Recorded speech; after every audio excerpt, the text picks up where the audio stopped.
Chapter 11 part B. Rupinder Ramesh ji कभी party ते गए? इधर दी पार्टी ते गए थे ना, एक उत्थे खूबसूरत जी लेडी ना देख के कहंदी कहंदी जी तुसी तो मैनूं लगदा है कि ना मेरे होने वाले चौथे पति लगदे हो। कहंदा अगों कहंदा भी कि तुहाडे 3 विआह होए ने? अगों कहंदी होका जिहा भर के हाँ होए सी पर वो सारे रब नूं प्यारे हो गए।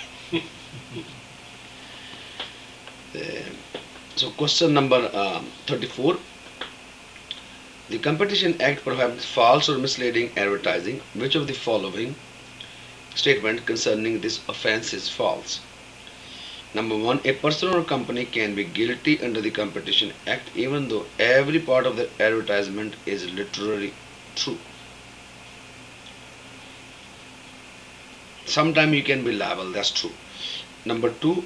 For a misrepresentation to offend against the Competition Act, it must be false or misleading in a material respect. So highlight material respect. It means it's a major factor. That's true. Third, the standard applicable in determining whether a statement is misleading or not is whether a knowledgeable person would be misled. That's false. Whether a person is knowledgeable or not knowledgeable, that doesn't make any difference as long as he is misled. So number 4, where an accused can show that he or she had taken all reasonable care, so highly reasonable care, to determine the truth of the statement and that he or she honestly believed it to be true, the accused will avoid liability. So highly avoid liability. So basically, if you take reasonable steps, you can avoid liability. So it's basically, if I say I'll make you a realtor in 1 week, but I just make then I ask all the question, did you register for UBC? Have you done your assignments? Have you booked your test? Have you come to all the classes before? So now I can make you a realtor in 1 week. So basically I have taken all the steps to avoid liability. So it's number 3 is the answer. And then we go from there to question number 36. Section 52. So you can highlight section 52 of Competition Act prohibits the false or misleading advertising. Consider the following statement about the offence. Which of the following statement is correct?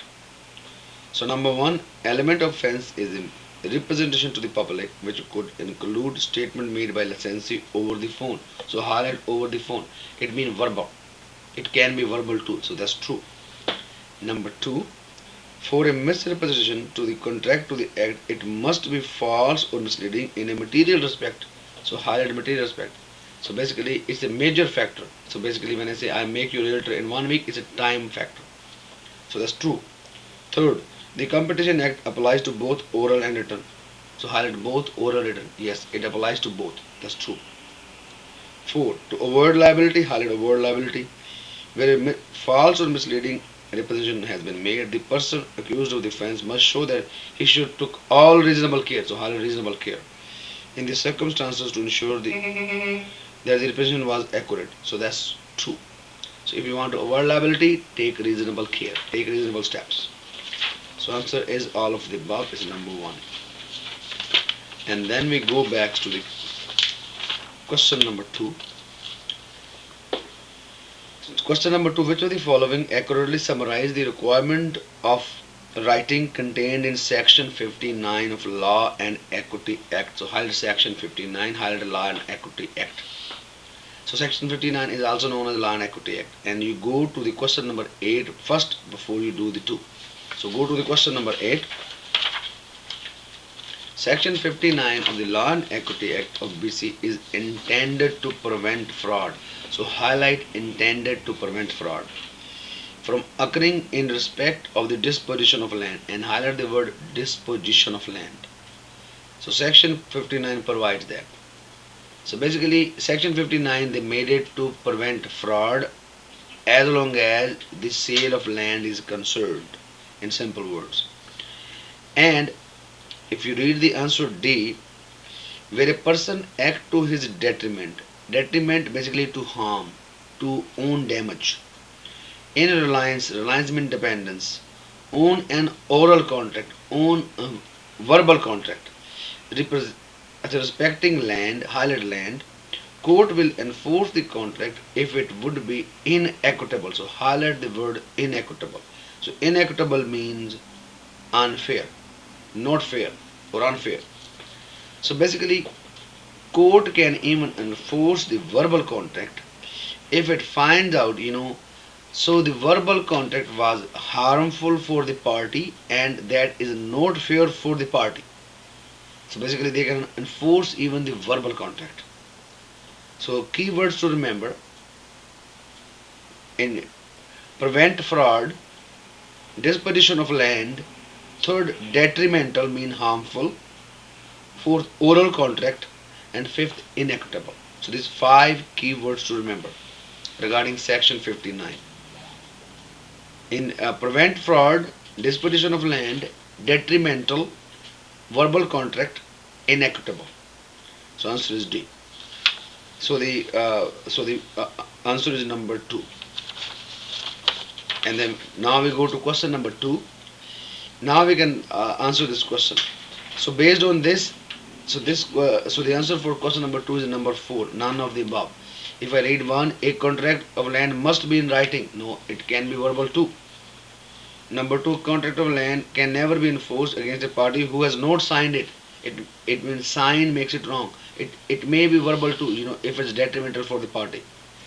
Third, contract for sale of land must be contained in one written document, highly written. So it may be verbal too. So that's why it's number 4. None of the above. Then we go to the question number 24.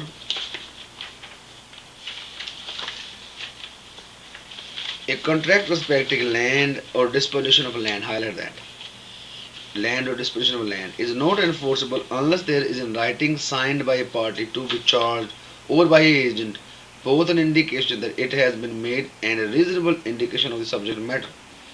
The preceding means this mentioned statement is an extract from which statute?